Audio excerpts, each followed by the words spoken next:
Some days, I want to eat everything in sight. You can call it weakness, the munchies, or simply a bad habit. But what if your appetite can be reined in without willpower? Before you raid the pantry, stay tuned to learn how to tame your appetite. Healthy isn't just what you do, it's who you become.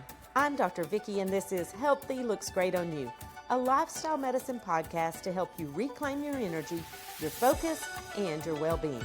Life tested, doctor approved. I eat a lot. No, seriously. My portions are bigger than your portions, but probably not bigger than my sister's. We are big eaters. I like food, and fortunately, I like all food because I think picky eaters have a harder time. Now, my friends probably think I'm a picky eater. Recently, my husband had a pretty bad accident, and a few of my friends told me they were hesitant to offer a meal because they know I'm particular about my diet. I mean, I'm not that particular. I'll eat whatever. Wait, before you get the wrong idea, recently I posted a reel, and I posted a recipe that was for a delicious meal that I whipped up in about 15 minutes. It was very affordable and packed with nutritious foods like beans and tomatoes and spinach. Instead of pasta noodles, I used frozen zucchini strips. They're called zoodles with a Z, but when I posted it, it got autocorrected to doodles with a D. So when I say I'll eat anything, don't get the wrong idea. I don't mean the dog. Zoodles, like noodles, not doodles. Okay, now that we've cleared that up, let's talk about your appetite. Do you have trouble staying on a diet because you're hungry? Can I tell you something life-changing? If you are hungry, you should eat. Yep, that's right. If you're hungry, eat. Of course, what you eat matters, and we'll get to that. But first, I want you to think about all the reasons that you might eat other than being hungry. Are you bored, lonely, dehydrated, or mindlessly sliding into an old habit? Because food does not satisfy any of those, except watermelon might quench your thirst, but boredom, loneliness, and habit are just big pretenders of appetite. Grabbing a little dose of comfort food might temporarily seem like it helps you deal with uncomfortable feelings, but the problem is it can trigger a guilt-shame cycle that perpetuates itself. A sugar-triggered dopamine hit might make you feel good for a bit, but then leaves you full, not of nutrients, but of regret. So next time you feel an urge to eat, pause and ask yourself, am I hungry? If yes, then eat. But if the answer is no, ask yourself what you're really feeling.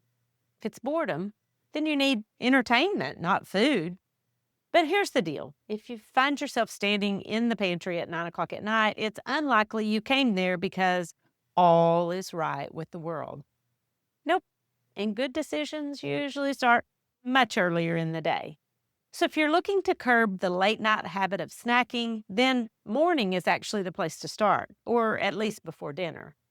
Maybe set aside some time on Saturday morning to put together an idea box and fill it with activities you enjoy, maybe crossword puzzles, a book, or knitting, or a home manicure set, whatever. Just be creative. You could write down some prompts on index cards like memorize a verse, or walk up and down the steps 4 times, or treat yourself to a bubble bath. Just think of things that comfort you without consuming empty calories. Here's the key. Have these ideas or activities at your fingertips and decide early in the day what you'll do when an unhealthy craving hits. Same for loneliness. Keep a list of people you can call or text in the long hours of the evening. Or maybe a good book to lose yourself among interesting characters. And if it's a habit you're dealing with, try putting a motivational quote right there in front of the cookies to remind you of your goals. Better yet, leave those cookies on the shelf at the grocery store. And if you already brought them home, take them out with the trash. I know it sounds harsh, but when those round combinations of sugar and saturated fat call your name, Sometimes they're so loud you can't hear a voice of reason. And the only way to deal with something so obnoxious is to throw them out like an unruly fan yelling at the umpire. But what if you really are hungry? First of all, I'd like to remind you that people often gain weight when they go on a diet. That's right. Calorie restriction triggers hunger, which sends a signal to your brain that food is scarce. Better go into storage mode. And can I just say, storage is not the goal for weight loss. Plus, restrictive diets aren't usually realistic and they often result in binging to fill the emptiness. Overall, not a great strategy when you look at it that way. Do you need to restrict calories to lose weight? Well, yes. It takes a reduction of about 500 kilocalories per day to reduce belly fat. And it can be a slow process. But remember, hunger can be your enemy. On the other hand, it's necessary for survival, so it can also be your friend. When your body is humming along the way it was designed to function, hunger will serve its God-given purpose. We are wonderfully and fearfully made. Before we explore natural ways to suppress appetite, let's go to mini medical school and learn about hunger. We can break it down into 4 components: the brain, the gut, the bloodstream, and something a bit more complicated, the neuroendocrine system. For simplicity, think hormones and neurotransmitters, which are tiny little messengers. And what hormones do you think of when you hear the words appetite or hunger? Here's a list: ghrelin, leptin, cortisol, insulin, peptide, I feel like that should rhyme or something. Cholecystokinin, glucagon-like peptide 1, bookmark that one. Cortisol, estrogen, progesterone, testosterone, dopamine, serotonin, and melatonin, at least indirectly. But don't worry, you won't be tested over all of these. My point is that hunger is complex. Part of it is neurochemical, and part of it's just mechanical. Sometimes your stomach is full, which stretches and triggers nerves to send signals to your brain, conveying that message: we're full. Other times it's empty and complains rather loudly. For some reason, that rumbling in my tummy when my stomach is empty is loudest at church. I'm sitting there trying to listen to the word, and a distracting growl comes from my belly that can be heard 3 rows away. Good grief. Over the last weeks on the podcast, I've talked about insulin resistance and controlling blood sugar. When your blood sugar drops, your body calls 911, and the operator inside your head sends out an emergency message to help fast in the form of glucose. With insulin resistance, you have plenty of sugar in the blood vessels, but the door is locked and glucose needs the jaws of life to get inside your cells. This is getting more complicated by the minute, and what you really want to know is how to control your appetite. Hopefully, when you graduate from this mini medical school class, your knowledge will help you prescribe a fix for your own appetite. Remember I told you to bookmark glucagon-like peptide 1? You've probably heard a lot about GLP-1 agonists.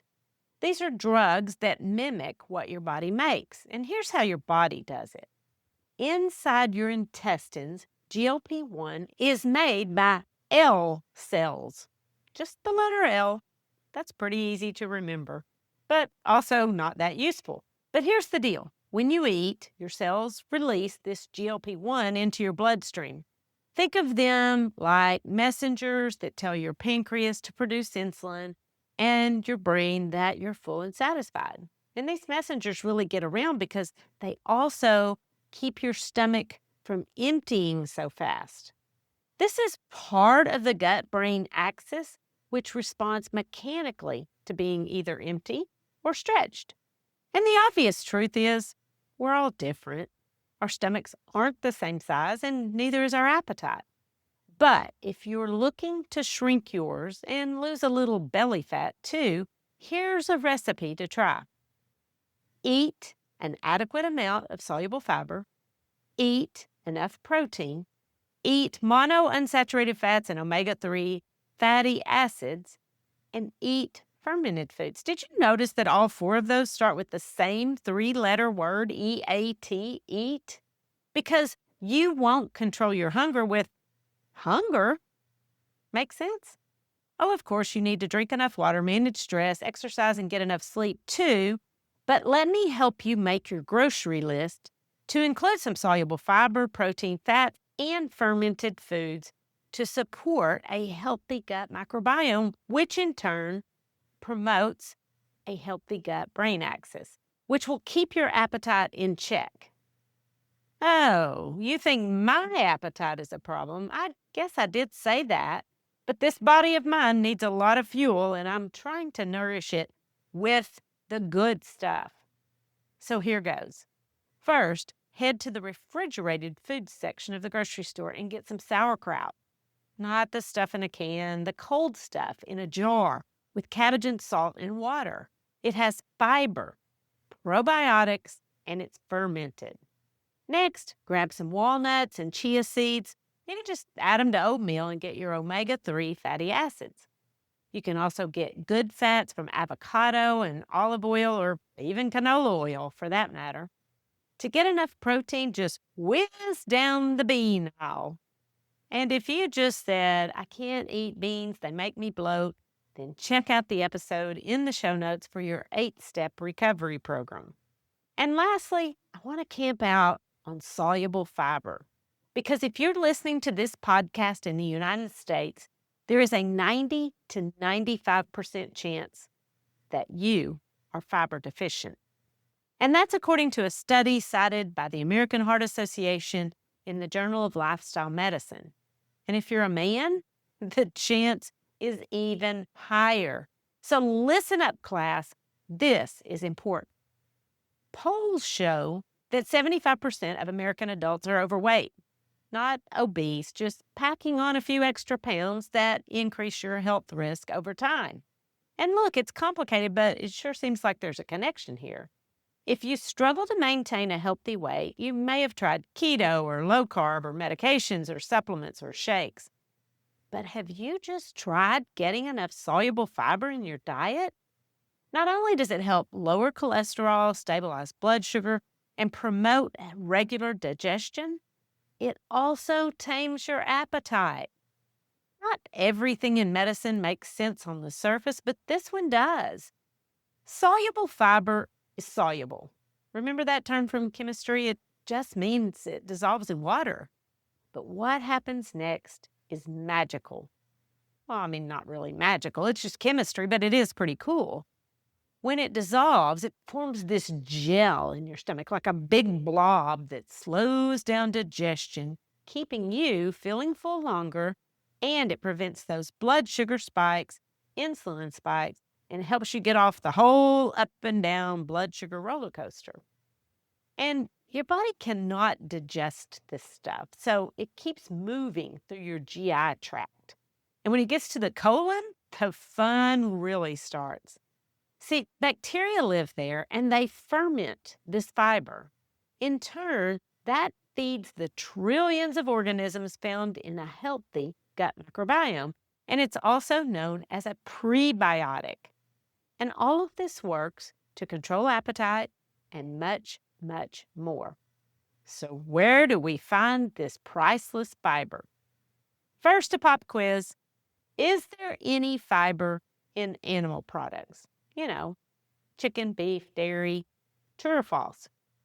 It's false. Fiber is only found in plants.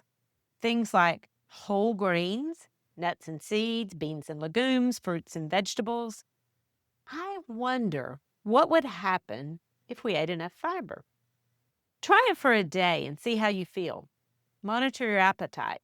You might be a lot less hungry with that big GI blob doing its job. Better yet, try it for a week and see if your mood, focus, and energy improve. Mine did. And studies show that insulin resistance can possibly be reversed with a high-fiber diet. Okay, now who's ready for a field trip? This is going to be really fun, and it's free, and you don't even need a permission slip, although it's never a bad idea to talk to your doctor. I'd like to invite you to join me for a 7-day fiber challenge. And we're going big on this with 30 grams a day as the goal. Now, a word of caution, if your body isn't used to fiber, you don't want to ease yourself into this, trust me. But if you're ready to give it a try, grab your spot now for the 7-day fiber challenge because we're kicking off on Tuesday, May 26th. There's a link where you can sign up in the show notes to reserve your spot for this free challenge that might be the one thing that you've never really tried that can change your health forever. You can also go to my website, healthylooksgreatonyou.com, and use that little magnifying glass and search for lose belly fat because you know what? That might happen. In fact, a 10-gram increase in daily soluble fiber is linked to a 3.7% decrease in visceral belly fat over 5 years. If that just got your attention, then go to healthylooksgreatonyou.com/lose-belly-fat 7-day fiber challenge. Whew, that was a mouthful, so I put a link in the show notes. Or if you follow me on Facebook, I'll be sharing the links there too. It's Dr. Vickie, Vickie. And of course, if you're on my email list, you'll get your own invitation. And if you're not on my email list, why not? We start the 7-day challenge on May 26th, and I'll send you an email or text reminder, your preference, every day for the whole week. I don't want you to miss this because fiber might be the missing link that you need to improve your health. And healthy looks great on you. The information contained in this podcast is for educational purposes only and is not considered to be a substitute for medical advice. You should continue to follow up with your physician or healthcare provider and take medication as prescribed. Though the information in this podcast is evidence-based, new research may develop and recommendations may change.